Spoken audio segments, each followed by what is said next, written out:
Alright, so this is part 2. I got all the lines back in.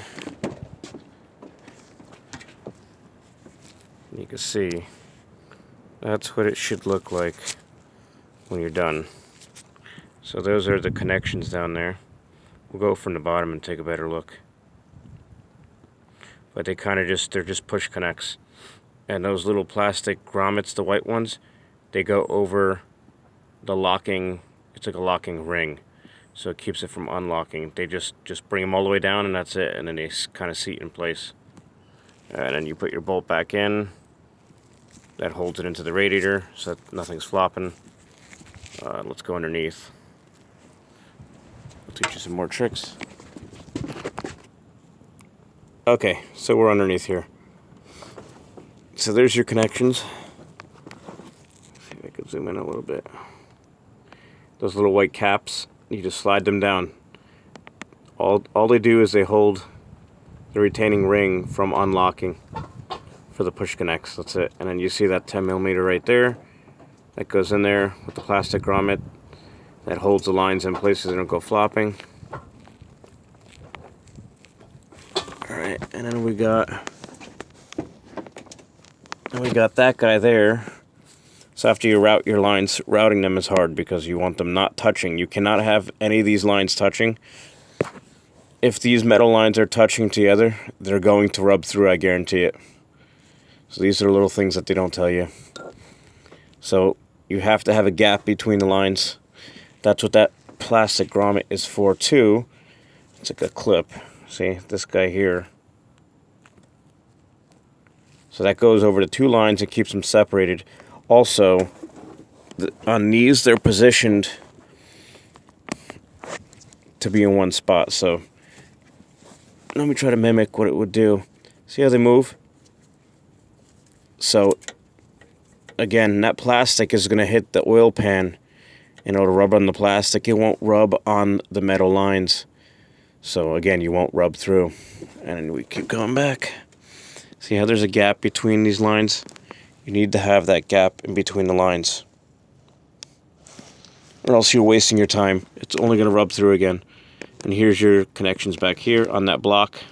See, we didn't have to change the old lines going back there. They seem to be okay. So for us, it's just here.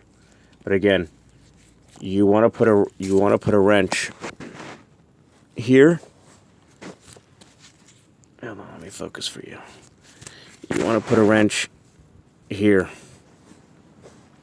You want to hold this block while you tighten these nuts. And also, you have to do the top one first. So you put the top line in first. Then you snug that one up and you tighten it. And then you do the bottom one, because you will not be able to get a wrench in the top one once the bottom one's in the way. So there's an order, yes. And the top line, by the way, goes to the top line on the condenser. So you have to trace your lines. And the bottom line goes to the bottom line in the condenser. So that's it. It sucked.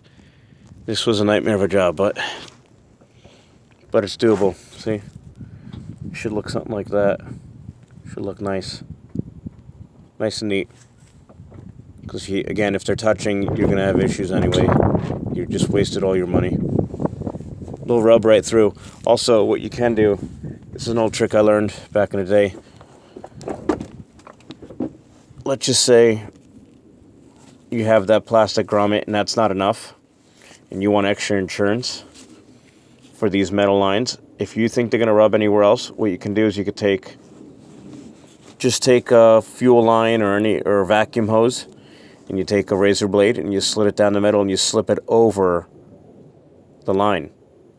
And then you can slide them around and position them wherever you want, so that way there's a piece of rubber in between the lines.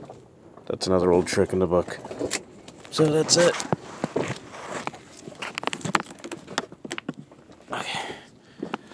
So yeah, I'm on a creeper. What a nightmare. It's not fun. So now we fill her up with fluid. So here I'm using, this calls for ATF plus 4. That's what this thing calls for. just so you guys know. So now we're gonna get it running, see if it engages. Obviously we'll take it off the jack, and then we're gonna check for leaks.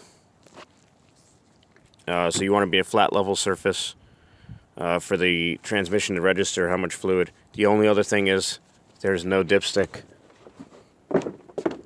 on these things. This is why new cars are junk. I hate new cars. Right? Nissan does this too. So that's what you get. Wait. What does that say? For dealer use. Oh, yeah, of course. So what the dealer has is they have a dipstick.